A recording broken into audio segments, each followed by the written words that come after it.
Welcome to Mara TV news. బులెటిన్ల ముందుగా headlines.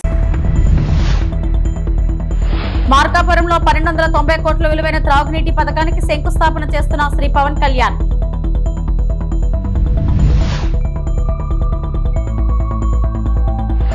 Jagannath స్వామికి పట్టు వస్త్రాలు సమర్పించిన అనిత.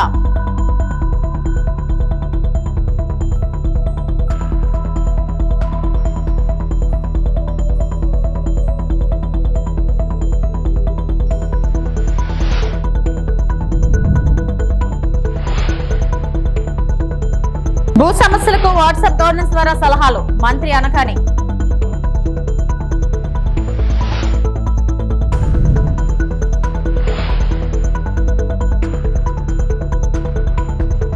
సగటు మనిషిని బెదిరించడం వల్లే వైకాపాకు ఈ పరిస్థితి వచ్చిందని డిప్యూటీ సీఎం పవన్ కళ్యాణ్ అన్నారు. ప్రకాశం జిల్లా నరసింహారావుపురంలో తాగునీటి పథకానికి శంకుస్థాపన చేసిన అనంతరం ఏర్పాటు చేసిన సభలో పవన్ ప్రసంగించారు. 2029లో అధికారంలోకి వస్తే మా అంతు చూస్తామని వైకాపా నేతలు అంటున్నారు. మీరు అధికారంలోకి రావాలి కదా, ఎలా అధికారంలోకి వస్తారో మేము చూస్తాం. వ్యక్తిగతంగా నాకు ఎవరిపై కక్ష ఉండదు. గత ప్రభుత్వం జల్ జీవన్ మిషన్ ను పట్టించుకోలేదు. రౌడీజం, గుండాయిజంతో భయపెట్టి వేధించారు. వాంఛనీరు అందించాలన్న ధ్యాస కూడా గత పాలకులకు లేదు. ప్రకాశం జిల్లాలో త్రాగునీటి సమస్య పరిష్కరించడమే ప్రధాన లక్ష్యం. వెలుగొండ ప్రాజెక్టుకు 4000 కోట్లు కావాలి. జల్ జీవన్ మిషన్ పథకాన్ని ఆపేస్తున్నామని కేంద్రం మాకు చెప్పింది. నీళ్లు ఇవ్వడం రాష్ట్రానికి సంబంధించింది. కేంద్ర మంత్రి పాటిల్ను కలిసి అన్ని విషయాలు వివరించా. నీటి ఎద్దడి ప్రాంతాలకు 81,000 కోట్లు అవసరమవుతాయని చెప్పాం. ప్రస్తుతం జల్ జీవన్ మిషన్ మొదటి విడత 1290 కోట్లతో శంకుస్థాపన చేసుకున్నాం. స్వాతంత్రం వచ్చాక తొలిసారిగా ప్రకాశం జిల్లాలో అతిపెద్ద తాగునీటి పథకమిచ్చే దాదాపు 10 లక్షలకు పైచీలుక జనాభాకు త్రాగునీటిని అందించబోతున్నాం. గత ప్రభుత్వం 5 సంవత్సరాల ఎలాంటి మంచినీటి పథకం మొదలు పెట్టాలి. చివరి సంవత్సరం ఇందాక చెప్పినట్టుగా ఎలక్షన్కి ముందు శిలాఫలకాలు వేసి పరిమితమయ్యారు. ఈ రోజు వచ్చి వాళ్ళు రోడ్ల మీదకి వచ్చి మేము కుత్తుకులు కోస్తాం, ఇవన్నీ చేస్తామంటే ప్రజలకు అర్థం కాదా? మనకు అర్థం కాదు. కానీ మన కూటమి ప్రభుత్వం ఏర్పడ్డాక చాలా ప్రణాళికాబద్ధంగా జల్ జీవన్ మిషన్ ప్రాజెక్ట్ని ముందుకు తీసుకెళ్తుంది. అందులో భాగంగా నేను ఒకటే చెప్పాను, శిలాఫలకాలు వేస్తారు అందరూ, ఎప్పుడు ఫినిష్ చేద్దామంటే అధికార యంత్రాంగం, ఉన్నతాధికార యంత్రాంగం కానీ కాంట్రాక్టర్స్ కానీ అందరూ ఒకటి ఇచ్చారు. సకాలంలో కనుక మన నిధులు కనుక వచ్చేస్తే 18 నెలల నుంచి 20 నెలల్లో ఈ ప్రాజెక్ట్ని పూర్తి చేస్తాం. ఇది నేను ప్రత్యేకించి నేను ఈ పథకాన్ని నేను పర్యవేక్షిస్తాను. నేను దృష్టిలో కూడా పెడుతున్నాను. అంటే ఆలయం భూములు అనగానే భగవంతుడి భూములు కదా దోచేద్దామని అందరికీ తేలిగ్గా ఉండదు. తరతరాలు లేచిపోతాయి, జాగ్రత్త. అంటే భూములు మిగిలితే మీరుండరు. తర్వాత రాజుల సొమ్ము రాళ్లపాలెం దోచుకొని భూమి శాశ్వతం, మన శాశ్వతం కదా. అందుకని దయచేసి దేవాదాయ శాఖ భూముల జోలికి వెళ్ళకండి. అలాగే వైసీపీ హయాంలో ఈ భూదోపిడీ హద్దులు దాటేసింది. భూమి కనిపిస్తే దేవాలయ భూములు కానీ, అటవీ భూములు కానీ, ఖాళీ భూములు కానీ, ఎక్కడ ఖాళీ భూమి కనపడితే అక్కడ గత ప్రభుత్వ పాలకులు గద్దల్లా వాలిపోయి ఆక్రమించారు. దేవుడి భూములను కూడా అక్రమంగా రిజిస్టర్ చేయించుకున్నారు. ఈ వ్యవహారం మీద ప్రభుత్వం దృష్టి సారించింది. ఆక్రమణకు గురైన దేవాలయాలు భూములు తిరిగి వెనక్కి తీసుకునే ప్రక్రియని ఇప్పటికే ప్రారంభించాం. దేవాలయ భూములకు రక్షణ కల్పించే బాధ్యతను కూడా కూటమి ప్రభుత్వం తీసుకుంది. అలాగే వెలిగొండ ప్రాజెక్టుకి నాకు నిజంగా చాలా సంవత్సరాల నుంచి, గత 15 సంవత్సరాల నుంచి నా కోరిక ఒకటే, నా ఆశ చెప్తున్నాను. మీరు ఇక్కడ పారిశ్రామికీకరణ జరగాలి, ఇండస్ట్రియలైజేషన్ జరగాలి. ఇక్కడున్న యువతకి, ఆడపడుచులకి ఉపాధి అవకాశాలు ఎక్కువ మెండుగా పెరగాలి. అందుకని ముందుగా నీళ్లు కావాలి ఇక్కడ. వాటితో పాటు శ్రీశైలం నుంచి కాకుండా ముందు వెలిగొండ ప్రాజెక్టు కనుక అయిపోతే మనకి పారిశ్రామిక అవసరాలకు కూడా మనకి నీటి సరఫరా చేయగలం. దానివల్ల ఉపాధి అవకాశాలు మరింత మెరుగవుతాయి. అంటే నేను చూస్తుంటే ఇందాక చూసిన 1290 కోట్లు ఫస్ట్ ఫేజ్ ప్రాజెక్టుకి. లాస్ట్ ఎలక్షన్లు తీసుకుంటే మన ప్రకాశం జిల్లానే 2000 కోట్లు ఖర్చు పెట్టారేమో అందరూ కలిపి. అంటే ఒక్కొక్క నియోజకవర్గానికి 150 కోట్లు కూడా ఖర్చు పెట్టారు. అంటే డబ్బు ఉంది ఇక్కడ మన ప్రకాశం జిల్లా.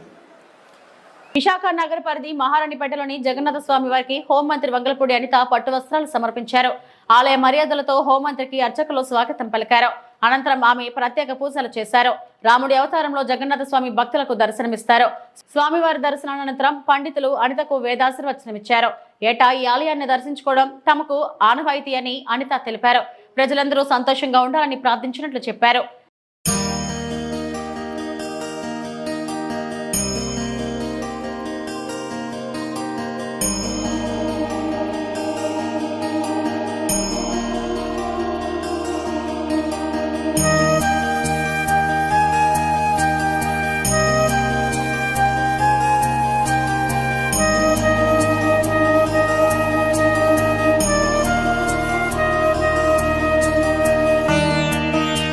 ఆర్టిఫిషియల్ ఇంటెలిజెన్స్ ద్వారా భూ సమస్యల పరిష్కారానికి చర్యలు తీసుకుంటున్నట్లు రెవెన్యూ మంత్రి అనకాని సత్యప్రసాద్ వెల్లడించారు.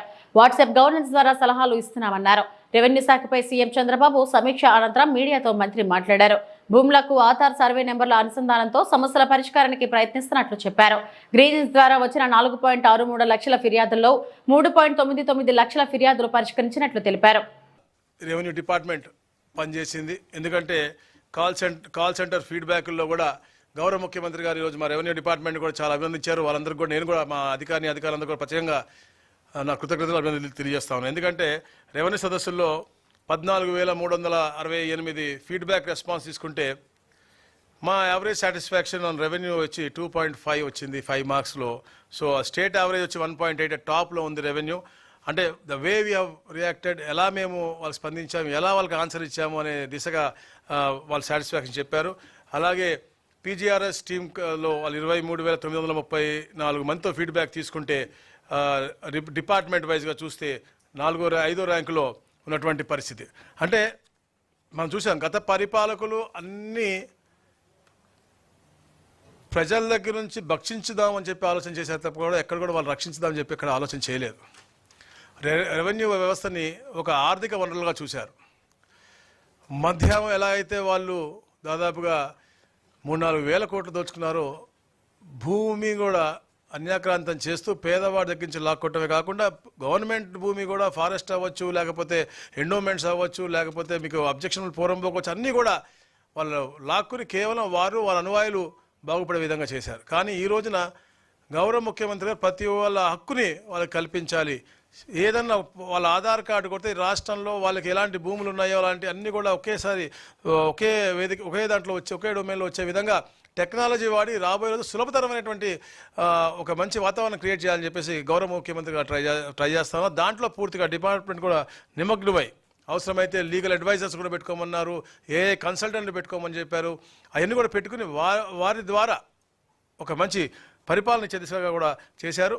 ఏదైతే రీసర్వే కూడా చేస్తూ ఉన్నాము ఇప్పుడే గత ప్రభుత్వం అన్యాయంగా రీసర్వే అనేది చేయకుండా పైనుంచి శాటిలైట్ పిక్చర్లు తీసుకుని కేవలం వారికి ఆ ఫోటోల పిచ్చి, ఆ పాస్బుక్ల మీద ఫోటోల పిచ్చి, బౌండరీ రాళ్ళ మీద ఫోటోల పిచ్చితో చేసేది తప్ప ఎక్కడ కూడా ఒక శాంక్టిటీతో చేయలేదు. కానీ ఈ రోజున మా ప్రభుత్వం వచ్చిన తర్వాత ఒక బ్లాక్ సిస్టమ్ పెట్టి 200-250 ఎకరాల కంటే ఎక్కువ కూడా పెట్టకుండా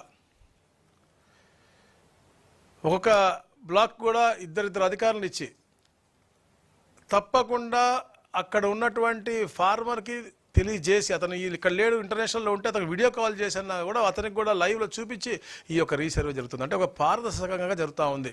గౌరవ ముఖ్యమంత్రి గారు చెప్పారు ప్రతి 3 మంత్స్కి ఒకసారి రీసర్వే మీద నేను రివ్యూ చేస్తాను, తప్పకుండా పారదర్శకంగా ఉండాలి, అలాగే వాళ్ళ హక్కులు కూడా కల్పించే దాంట్లో ఎక్కడ కూడా ఇబ్బంది కలిగకూడదు. ఎందుకంటే ఈరోజు మేము అద్భుతమైన పాస్బుక్ కూడా తెస్తా ఉన్నాం. ఈ పాస్బుక్ కూడా దాంట్లో క్యూఆర్ కోడ్ ఉంటుంది, మ్యాప్ ఉంటుంది, అన్నీ ఉంటాయి. ఈ క్యూఆర్ కోడ్ కొడితే డైరెక్ట్గా ఇక్కడ నుంచి కొడితే ఉమ్మడి చిత్తూరు జిల్లా వైసీపీ అధ్యక్షుడు భూమన కరుణాకర్ రెడ్డి తిరుపతిలోని తన నివాసంలో భూమన కరుణాకర్ రెడ్డి మీడియా సమావేశం నిర్వహించారు. ఈ సందర్భంగా ఆయన మాట్లాడారు. అన్నీ ఇన్ని కావు, గిట్టుబాటు ధర లేక రైతులు పల్పు ఫ్యాక్టరీలు మామిడికాయలు కొనక సరైనటువంటి ధర చెల్లించక లక్షల హెక్టార్లలో ఆంధ్ర రాష్ట్రంలో ముఖ్యంగా రాయలసీమలోని చిత్తూరు జిల్లాలో రైతులు ఆత్మహత్యలకు పాల్పడే పరిస్థితి దాపురించింది. చంద్రబాబు నాయుడు గారు, పవన్ కళ్యాణ్ గారుల భుజాల మీద నిలబడి ఉన్న బీజేపీ ప్రభుత్వం కేంద్రంలో వీళ్ళ మద్దతు లేకపోతే కేంద్రంలో బీజేపీ ప్రభుత్వం ఉండే అవకాశమే లేనటువంటి స్థితిలో ఉండగా చంద్రబాబు నాయుడు గారు మామిడి రైతులకు చేస్తున్నటువంటి ద్రోహం అంతా ఇంత కాదు అని చాలా స్పష్టంగా తెలిసిపోయింది.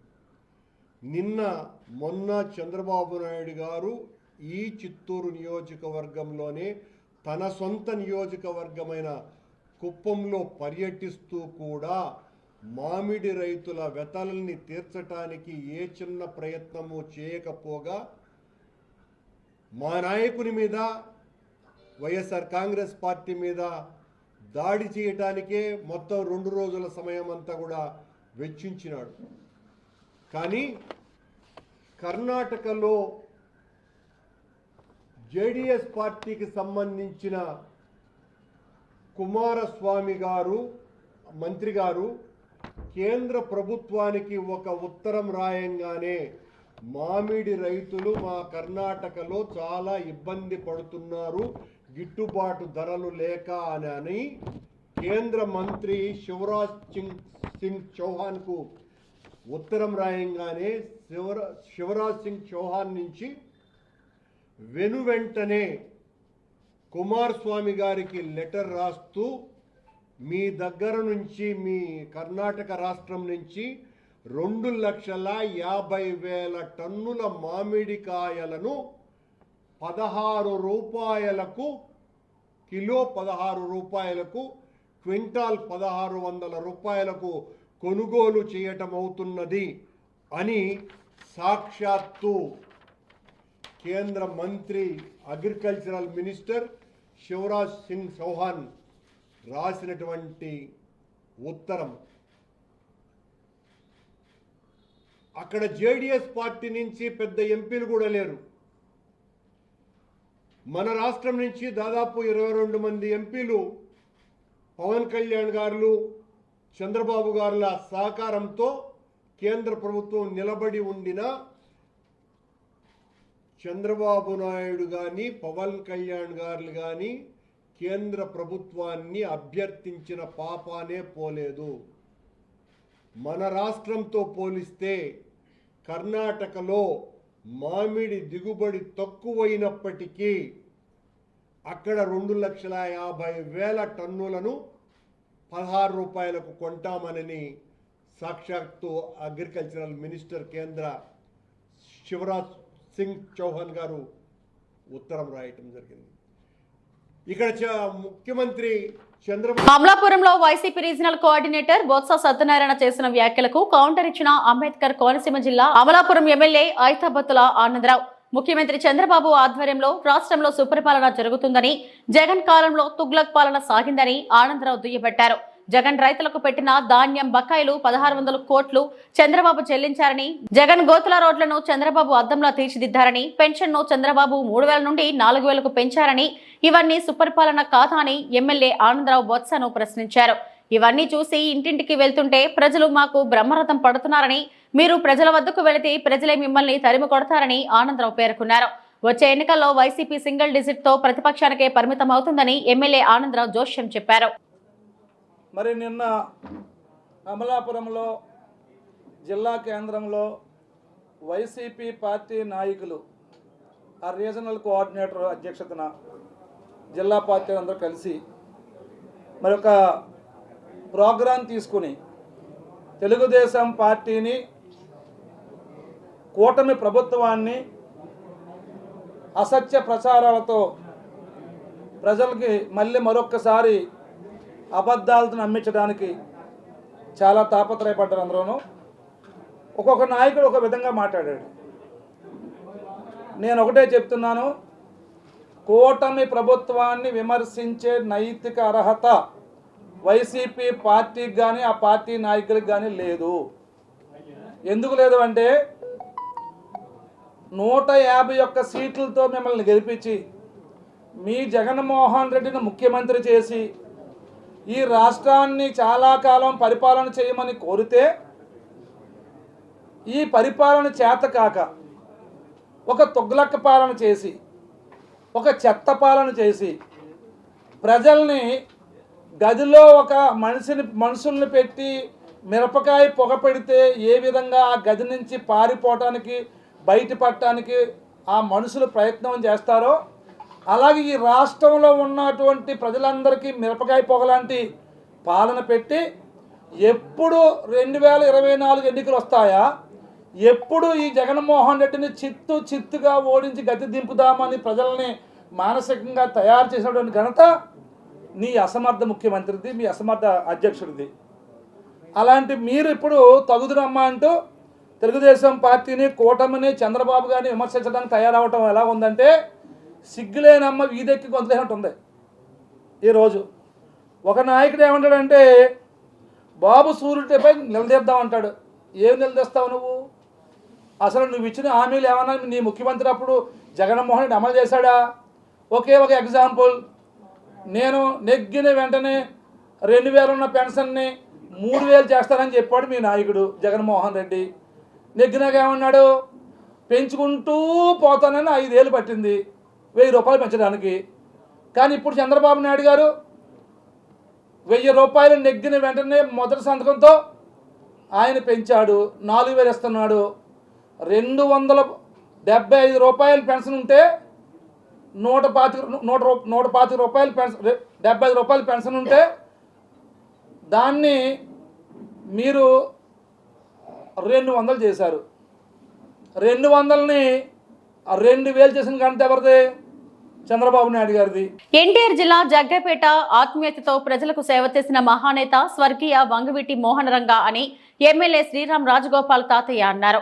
స్వర్గీయ వంగవీటి మోహనరంగ 78వ జయంతి సందర్భంగా జగ్గైపేట పట్టణంలో తెలుగుదేశం పార్టీ కాపు నాయకులు ఏర్పాటు చేసిన జయంతి ఉత్సవాలలో ఎమ్మెల్యే శ్రీరామ్ రాజగోపాల్ తాతయ్య పాల్గొన్నారు. ఈ సందర్భంగా ఎమ్మెల్యే శ్రీరామ్ రాజగోపాల్ తాతయ్య, నియోజకవర్గ సమన్వయ కమిటీ సభ్యులు శ్రీరామ్ ధనుంజయ్ వంగవీటి మోహనరంగ విగ్రహానికి పూలమాల వేసి ఘనంగా నివాళులు అర్పించారు. ఈ సందర్భంగా ఎమ్మెల్యే శ్రీరామ్ రాజగోపాల్ తాతయ్య మాట్లాడుతూ వంగవీటి మోహనరంగ ఆత్మీయతతో ప్రజలకు సేవ చేసిన మహానేత, సామాజిక న్యాయం కోసం ఆయన పోరాటం స్ఫూర్తిదాయకం, అన్యాయాన్ని తట్టుకోలేని ఆత్మవిశ్వాసం, పేదల కోసం పాటుపడిన జీవితమంతా యువతకు మార్గదర్శకంగా నిలుస్తుంది. రంగ ఆశయాలను, సిద్ధాంతాలను కొనసాగించడం మనందరి బాధ్యత. ఆయన చూపిన మార్గంలో వంగవీటి రాధాకృష్ణ ప్రజాసేవను కొనసాగిస్తున్నారని అన్నారు. కార్యక్రమంలో తెలుగుదేశం పార్టీ కాపు నాయకులు మరియు తెలుగుదేశం పార్టీ నాయకులు, కౌన్సిలర్స్, కార్యకర్తలు పెద్ద సంఖ్యలో పాల్గొన్నారు.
మహిళలకు మాయమాటలు చెప్పి డబ్బు ఆశ చూపి బంగారు నగలు దొంగిలిస్తున్న అంతరాష్ట్ర సైబర్ నేరగాళ్లను చాకచక్యంగా పట్టుకున్న శ్రీకాళహస్తి టూటాన్ పోలీసుల బృందం డీఎస్పీ నరసింహమూర్తి పర్యవేక్షణలో టూటాన్ సీఏ నాగార్జునరెడ్డి ఆధ్వర్యంలో శ్రీకాళహస్తి బస్టాండ్ పరిధిలో గత జూన్ 23వ తేదీన ఒక మహిళ దగ్గర డబ్బులు ఆశ చూపి బంగారు నగలను అపహరించిన విషయంపై కేసు నమోదు చేసి ఆ దర్యాప్తులో భాగంగా తనిఖీలు చేస్తుండగా అదే బస్టాండ్ ఆవరణలో గుజరాత్కు చెందిన కిషన్, న్యూఢిల్లీకి చెందిన శ్యామ్లాల్ మరియు ఒక బాలుడిని గుర్తించి వారిని అదుపులోకి తీసుకుని విచారించగా వారి దగ్గర నుండి 114 గ్రాముల బంగారు నగలు మరియు డూప్లికేట్ డబ్బు కట్లను స్వాధీనం చేసుకున్నామని, నిందితులను అరెస్టు చేసి కోర్టుకు హాజరుపరచనున్నామని టూటాన్ సీఐ నాగార్జునరెడ్డి వెల్లడించారు.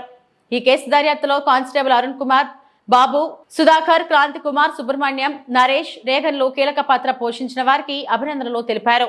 జూన్ 23వ తారీఖున శ్రీకాళహస్తి పట్టణంలో ఉన్నటువంటి ఒక మహిళను మాయమాటలు చెప్పి డబ్బు ఆశ చూపించేసేసి ఆమె మెడలో ఉన్నటువంటి బంగారు గొలుసు, చేతికున్నటువంటి బంగారు గాజులు, చేతికున్నటువంటి చెవి రింగును కూడా తీసుకొనేసేసి మాయమాటలు చెప్పి గుజరాత్కు సంబంధించినటువంటి కిషను, న్యూఢిల్లీకి చెందినటువంటి శ్యామ్లాల్ అనే వ్యక్తులు, ఇంకొక బాలుడు కూడా ఇటువంటి నేరాలు చేయడం జరిగింది.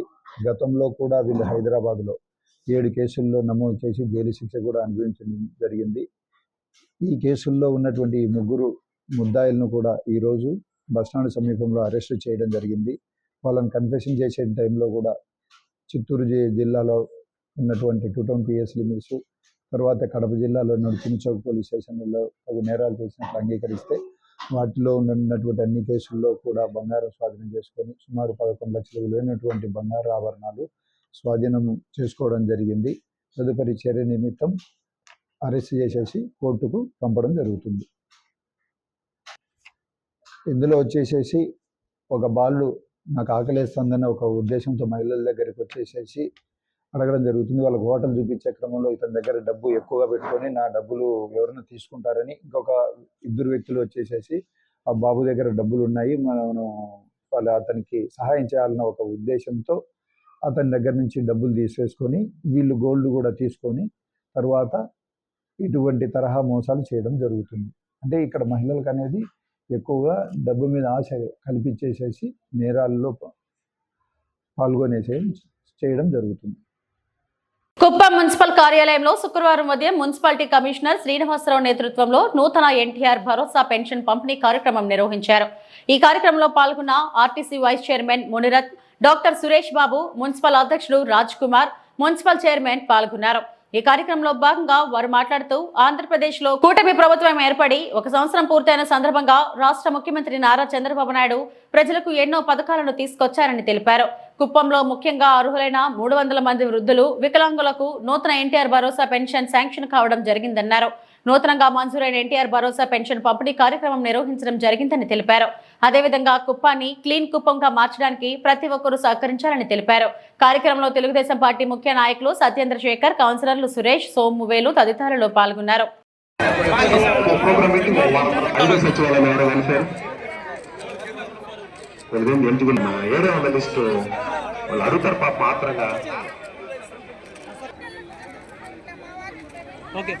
ఓకేనా?